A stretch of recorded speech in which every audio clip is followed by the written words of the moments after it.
Hello everyone, welcome to my channel study time. और आज हम चैप्टर करेंगे the fundamental unit of life which is chapter 5 of biology class 9। So let's begin. यहाँ पर सबसे पहले हम रॉबर्ट हुक के बारे में पढ़ेंगे। रॉबर्ट हुक जो थे, इन्होंने 1665 में एक कॉर्क होता है that is from the bark of a tree से लिया था इन्होंने एक पीस, जिसे इन्होंने अपने ही सेल्फ मेड माइक्रोस्कोप में देखा था, जिसे देखने से ये पता चला था कि ये जो कॉर्क है it resemble the structure of honey comb consisting of many little compartments. तो cork is a substance which comes from a bark of tree. तो Robert Hooke call these boxes cells और उन्होंने ये नाम दिया था cells. Cell का मतलब होता है, it is a Latin word which means a little room. So he made this observation through self-designed microscope. यहाँ फिगर में उनका self-designed microscope भी दिखाया गया है। रॉबर्ट हुक की पिक्चर है along with the cork cells which he observed through his microscope. Now, what are living organisms made of? ये जो living organisms है ये कैसे बनते हैं? So all the organisms that we observe around are made up of cells. Yes, हमारे आसपास जो भी organisms है, even हम लोग खुद भी, we are all made up of cells. तो यहाँ पर compound microscope दिखाया गया है. The figure is also given in your books. तो यहाँ पर we can see the cells of an onion peel. यहाँ पर एक्टिविटी भी दी गई है आपकी बुक में. You can see the cells of onion peel. You can take a small peel of the onion and you can put it on the slide, and what you have to put some drain of saffron and solution on it, and you have to cover the slip, you have to cover the slide, and you can see in the microscope. So we can see the cells of an onion peel and these structures look similar to each other. जब आप उसके cells को देखेंगे, structures जो उसमें आपको दिखेंगे वो एक जैसे दिखेंगे. यहाँ पर फिगर में दिखाया भी गया, इस तरह से आपको न्यूक्लियस दिखेगा, सेल्स नजर आएंगे, and together they form a big structure like an onion bulb. Yes, तो इसी तरह से पूरा जो प्याज है, एक अनियन है, वो बनता है सेल्स के साथ. The cells of onion peel will look all the same. ये एक ही जैसे नजर आएंगे आपको, regardless of the size of the onion they come from. चाहे आप छोटे अनियन से वो पील निकालें, चाहे बड़े अनियन से निकालें, it is going to be the same. And these small structures that we see are basic building units of the onion bulb. So these structures are called cells. तो ये एक बहुत ही easy सी एक्टिविटी है जिसे करने से हम cells को देख सकते हैं. So these small structures that we see are the basic building units of the onion bulb, and these structures are called cells. हम इन्हें cells कहते हैं. Now, अभी तक हमने सिर्फ रॉबर्ट हुक के बारे में स्टार्टिंग में पढ़ा, but there is one more table box given in your book regarding the other scientists who have told us about the cells. तो सबसे पहले रॉबर्ट हुक ने 1665, remember the years, 1665 में ऑब्जर्व किया था the cells in a cork slice with the help of a primitive microscope. तो उसके बाद 1674 में लिवन हुक ने 1674 में इम्प्रूव्ड माइक्रोस्कोप के साथ डिस्कवर किया था free living cells in pond water. Then in 1831, see the gap, so many years, after so many years, Robert Brown ने 1831 में डिस्कवर किया था nucleus in the cell. Then in 1839 में Purkinje, the name is Purkinje, coined the term protoplasm for the fluid substance of the cell. He coined the term protoplasm, okay, for the fluid substance of the cell. अब 1839 में, उसी year का है ये भी, 1839 में श्लाइडन and श्वान, ये दोनों ही जर्मन साइंटिस्ट थे जिन्होंने थ्योरी ऑफ सेल दी है, gave the cell theory. The name are Schleiden and Schwann, और इन्होंने cell theory दी थी that all plants and animals are composed of cells and that the cell is the basic unit of life. 1855 में Virgo ने suggest किया था that all cells arise from pre-existing cells, right? And in 1940, discovery of the electron microscope helped to observe and understand the complex structure of the cells and its various organelles. तो cell के अंदर organelles होते हैं जिन्हें इस chapter में हम पढ़ने वाले हैं, और यहाँ पर इलेक्ट्रॉन माइक्रोस्कोप के बारे में बात हो रही है, उसके बाद भी हम आगे उसके बारे में डिस्कस करेंगे। तो डिस्कवरी हुई थी इलेक्ट्रॉन माइक्रोस्कोप की 1940 में, याद रखिए, and it helped to observe and understand the complex structure of the cell and its various organelles. Now, single cell organisms. Now, the invention of magnifying lenses led to the discovery of the microscopic world. A single cell may constitute a whole organism. एक single cell से पूरा organism भी बन सकता है. इसमें आपके आ गए हैं एग्जाम्पल अमीबा के और क्लीमिडोमिनस के और पैरामीशियम और बैक्टीरिया के. और these organisms are called unicellular organism. हम इन्हें unicellular organisms कहते हैं. uni means single, यानी कि एक ही सेल से बने हुए हैं. अब है multicellular organisms. अब many cells group together in a single body and assume different functions in it to form various body parts is called multicellular organisms. Multi का मतलब क्या होता है? Many. तो बहुत सारे सेल्स जब ग्रुप टुगेदर होते हैं और एक सिंगल बॉडी बनाते हैं, तो इसमें एग्जांपल आ गए fungi, plants and animals.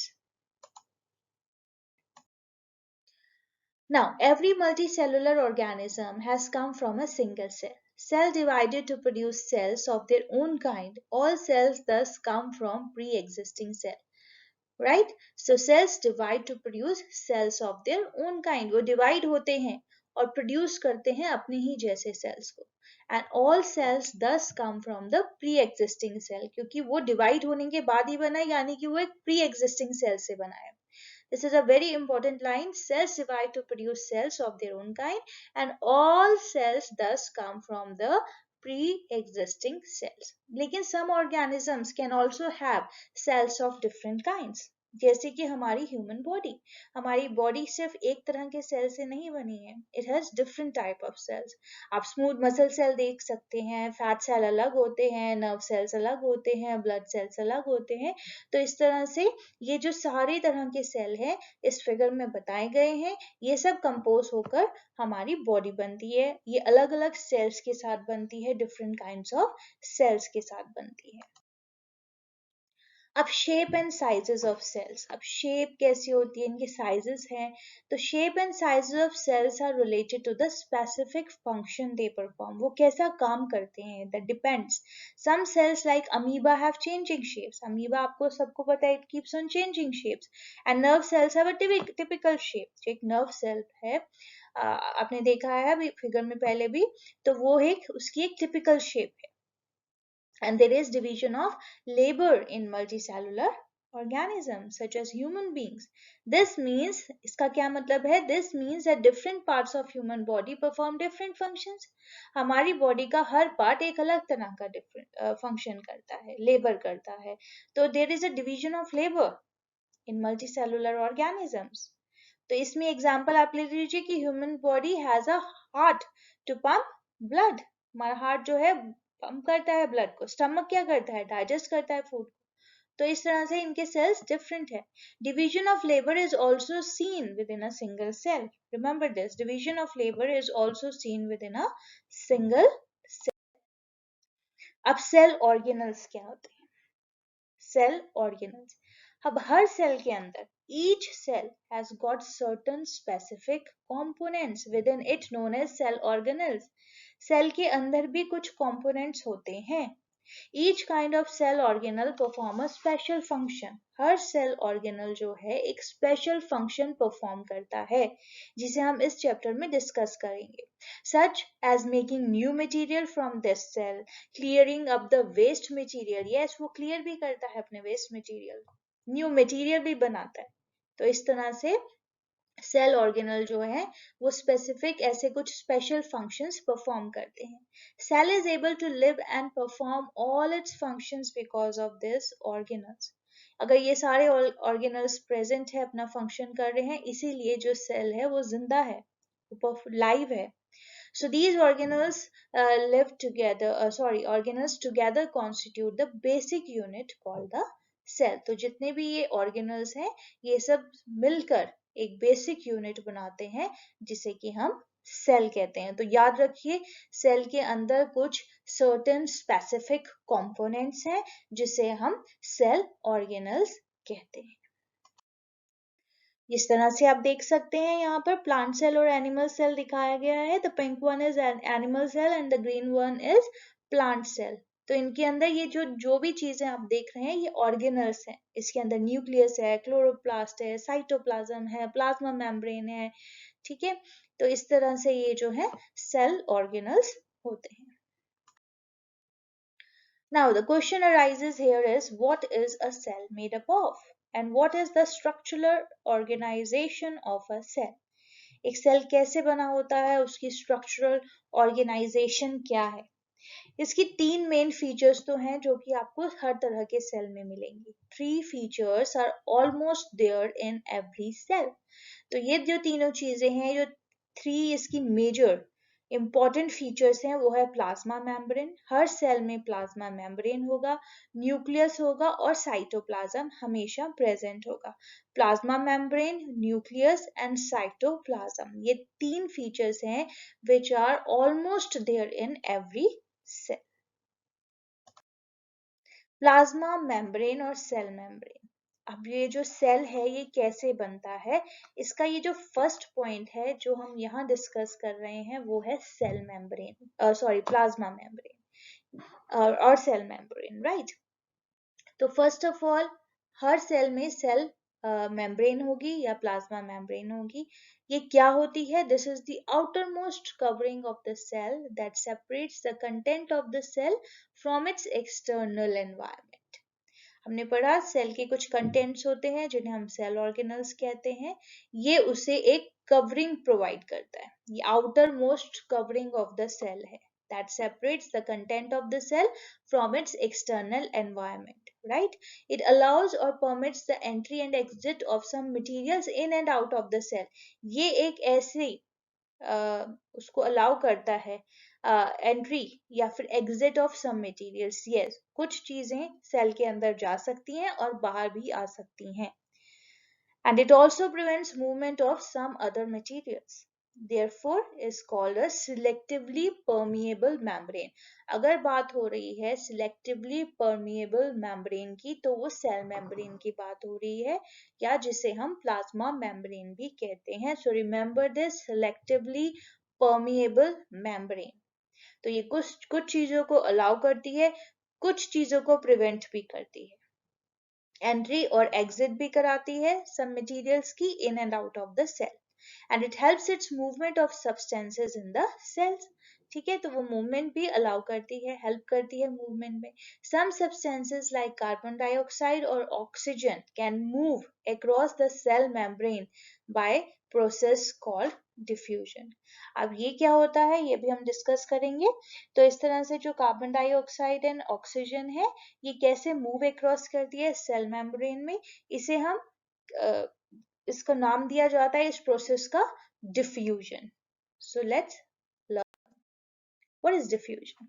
Diffusion, we saw that there is a spontaneous movement of substances from a region of high concentration to a region where the concentration is low. तो कुछ चीजें कहीं बहुत ज्यादा होती हैं तो वो मूव करती हैं जहां पर वो चीजें कम होती हैं. What happens is something similar to this happen in cells. अब इसके एग्जाम्पल समझ लीजिए. For example, substance like carbon dioxide accumulates in high concentration inside the cell. यानी कि सेल के अंदर जो कार्बन डाइऑक्साइड है बहुत ज्यादा है. Okay, when it gets too much inside the cell and the concentration of carbon dioxide is low in the external environment, अब क्या है, समझो कि एक सेल के अंदर कार्बन डाइऑक्साइड जो है बहुत ज्यादा हाई कंसंट्रेशन में है और उसकी जो एक्सटर्नल एनवायरनमेंट है उसमें जो है कार्बन डाइऑक्साइड का लेवल लो है. Now what will happen? As soon as there is difference of concentration of carbon dioxide inside and outside a cell, carbon dioxide moves out of the cell from a region of a higher concentration to a region of a lower concentration. Similarly happens with oxygen also. तो ये example हमने carbon dioxide का लिया कि cell के अंदर carbon dioxide ज्यादा है, उसके एक्सटर्नल एनवायरनमेंट में कम है, तो ऐसा होते ही जो उसके अंदर से कार्बन डाइऑक्साइड निकलकर बाहर आ जाती है. तो ऐसा ऑक्सीजन के साथ भी होता है और इस प्रोसेस को कहा जाता है diffusion. Hope you have understood. Now water also obeys the law of diffusion. अब ये जो पानी है H2O, ये भी इस लॉ को ओबे करता है.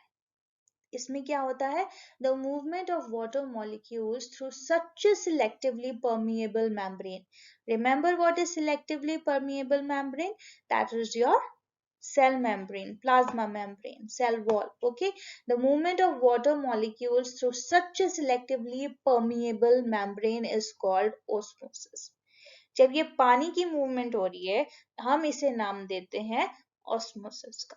The movement of water across the plasma membrane is also affected by the amount of the substances dissolved in water. Thus, osmosis is the net diffusion of water across a selectively permeable membrane towards a higher solute concentration. तो इसको हम आगे भी discuss करते हैं. देखिए, what will happen if we put an animal cell or a plant cell into a solution of sugar or salt in water. आप कोई भी एनिमल सेल लो या प्लांट सेल लो, उसको सॉल्यूशन ऑफ सॉल्ट या शुगर में डालेंगे तो क्या होगा? तीन चीजें हो सकती हैं. Number 1, hypotonic solution. ये क्या है? If the medium surrounding the cell was higher water concentration then the cell, then the cell will gain water by osmosis. यानी कि उसकी जो एक्सटर्नल एनवायरनमेंट है उसमें हाई वाटर कंसंट्रेशन है, तो क्या होगा? Cell will gain water by osmosis. Cell जो है पानी को अंदर खींच लेगा. And water molecules are free to pass across the cell membrane in both directions. जो water molecules हैं ये दोनों directions में pass कर सकते हैं. Remember this, water molecules are free to pass across the cell membrane in both the directions. Then what will happen? अब बाहर जो है water concentration high है तो सेल जो है पानी को अंदर खींचेगा and the water enters the cell and it will swell up. वो फूल जाएगा, it will swell up. Hypotonic solution. Now isotonic solution, second option is isotonic solution. इसमें क्या होगा? The medium is exactly the same, water concentration as the cell, there will be no movement of water across the cell membrane and the cell will stay the same size. अब जो है उसकी external environment में भी same है और उसकी internal environment यानी कि सेल के अंदर भी वाटर कंसंट्रेशन जो है सेम है, तो क्या होगा? It will remain of the same size. Third is hypertonic solution. What is hypertonic solution? I hope कि अब तक तो समझ आ ही गया होगा. The medium has a lower concentration, यानी कि एक्सटर्नल एनवायरनमेंट के अंदर लोअर कंसंट्रेशन ऑफ वाटर है then the cell. Okay, it is very concentrated solution. जो सॉल्यूशन है बहुत ही ज्यादा कंसंट्रेटेड है, तो उसके अंदर क्या होगा? The cell will lose water by osmosis. Cell पानी को छोड़ना शुरू कर देगा, लूज करना शुरू करेगा और सेल जो है वो श्रिंक हो जाएगा. यहाँ पे जो कंसंट्रेशन या शुगर कंसंट्रेशन या सॉल्ट कंसंट्रेटेड वाटर है जो भी है उसमें बहुत ज्यादा कंसंट्रेशन होने की वजह से उसमें क्या होगा? कंसंट्रेटेड सॉल्यूशन होने की वजह से सेल जो है श्रिंक होने लगेगा, वाटर को लूज करने लगेगा. Now osmosis with an egg. अब ये सब आप एग के साथ भी करके देख सकते हो. आपके पास ड्राइड एप्रिकोट, ड्राइड रेसिन्स होंगी, उनके साथ भी आप करके देख सकते हो.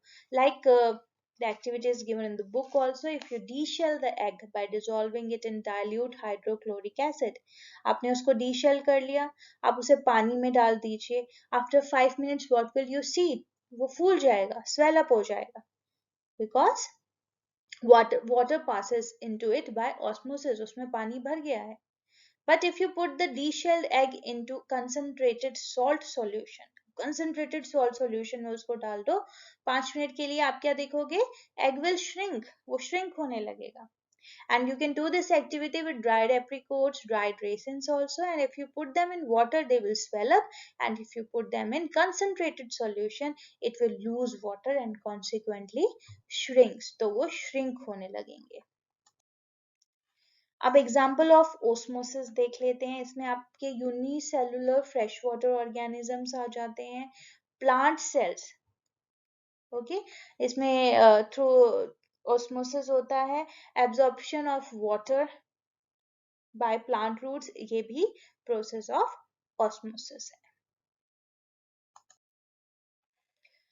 अब प्लाज्मा मेम्ब्रेन के बारे में थोड़ा सा और इम्पोर्टेंट चीजें हम पढ़ लेते हैं कि अभी हम ये जो फर्स्ट पॉइंट ही अभी तक हमारा चल रहा है प्लाज्मा मेम्ब्रेन का. तो प्लाज्मा मेम्ब्रेन फ्लेक्सिबल होती है, राइट? ये फ्लेक्सिबल होती है. It is made up of organic molecules. कैसे बनी होती है? ऑर्गेनिक मॉलिक्यूल्स के साथ, which are called lipids and proteins. Remember this, it is made up of organic molecules called lipids and proteins. We can observe it through an electron microscope. मैंने starting में आपको बताया था कि 1940 में डिस्कवरी हुई थी इलेक्ट्रॉन माइक्रोस्कोप की. तो इस तरह से कुछ दिखता है ये इलेक्ट्रॉन माइक्रोस्कोप. ऊपर ये जो देख रहे हैं आप, ये सेल देख रहे हैं, this is an animal cell. तो इस तरह से देखिए सेल ऑर्गेनल्स कितने अच्छे से दिख रहे हैं. ये you can see through electron microscope. तो सेल को बहुत ही अच्छे से देखा जा सकता है, उसके अंदर क्या क्या चीजें हैं, ये सब आपको इलेक्ट्रॉन माइक्रोस्कोप देखने में हेल्प करता है. Now, what is endocytosis? The flexibility of the cell membrane also enables the cell to engulf in food and other material from its external environment. तो ये जो उसकी flexibility of the cell membrane है, इस process को हम कहते हैं एंडोसाइटोसिस. ठीक है, इसी एंडोसाइटोसिस, इसी प्रोसेस से जो है amoeba acquires its food. Amoeba जो अपना खाना खाता है वो इसी प्रोसेस के थ्रू खाता है. इसे कहते हैं endocytosis. Remember, the flexibility of the cell membrane also enables the cell to engulf in food and other material from its external environment. अब अभी तक हमने सिर्फ प्लाज्मा मेम्ब्रेन के बारे में पढ़ा. हमारा सेकंड जो है वो है सेल वॉल. तो सेल वॉल क्या होती है? Plant cells in addition to plasma membrane have another rigid outer covering called the cell wall. ये प्लांट सेल्स में प्रेजेंट होती है, एनिमल सेल में प्रेजेंट नहीं होगी. रिमेंबर दिस, जो सेल वॉल है वो प्लांट सेल में प्रेजेंट होगी. And the cell wall lies outside the plasma membrane. ये प्लाज्मा मेम्ब्रेन के बाहर होती है. Plant cell wall is mainly composed of cellulose. Cellulose की बनी होती है. अभी हमने पढ़ा था कि जो प्लाज्मा मेम्ब्रेन है वो लिपिड्स एंड प्रोटीन्स से बनती है, ये सेलुलोज से बनती है. Cell wall, cellulose. Remember this, cell wall, cellulose. Cellulose is a complex substance and provides structural strength to plants. अब आ जाते हैं प्लाज्मोलिसिस पे. अब ये क्या होता है? अब living plant cell loses water through osmosis. There's shrinkage or contraction of the contents of the cell away from the cell bowl. This phenomena is known as plasmolysis. इसमें जो है वो वाटर को लूज करता है. अब ये जो वाटर लूज होता है, देखिए प्लांट सेल पहले कैसे दिखता है और वाटर लूज होने के बाद कैसे दिखता है. This is a shrinking of protoplasm away from the cell wall of a plant cell. Cell wall वहीं पे है लेकिन अंदर आप देखिए प्रोटोप्लाज्म जो है वो श्रिंक हो गया है. अंडरस्टैंड? नाउ कुछ और इंपॉर्टेंट पॉइंट्स हैं. Only living cells can observe water by osmosis and not the dead cells. इसकी भी एक्टिविटी आपकी एनसीईआरटी बुक में प्रेजेंट है, you can go through that. कि सिर्फ जो लिविंग सेल्स होते हैं वही एब्जॉर्ब करते हैं वाटर को। इसमें रोयो लीफ की एक एक्टिविटी दी गई है जिसमें आप इसको और अच्छे से समझ सकते हैं। And cell wall permits the cell of the plants, fungi and bacteria withstand very dilute hypotonic external media without bursting. And plant cells can withstand much greater changes in the surroundings medium than animal cells. ठीक है, तो ये जो plant cell है ये ज्यादा changes को झेल सकते हैं. They can withstand much greater changes in surroundings medium than animal cells. तो यहाँ तक हमने चैप्टर को अच्छे से समझ लिया है. सिर्फ दो ही चीजें हम सेल की अभी डिस्कस कर पाए हैं, दैट इज प्लाज्मा मेम्ब्रेन और सेल मेम्ब्रेन जिसे हम कहते हैं, और सेकेंड हमने लिया है सेल वॉल. तो बाकी के पॉइंट्स हम नेक्स्ट वीडियो में डिस्कस करेंगे. Hope you like the video. Kindly like, share and subscribe. Thank you so much.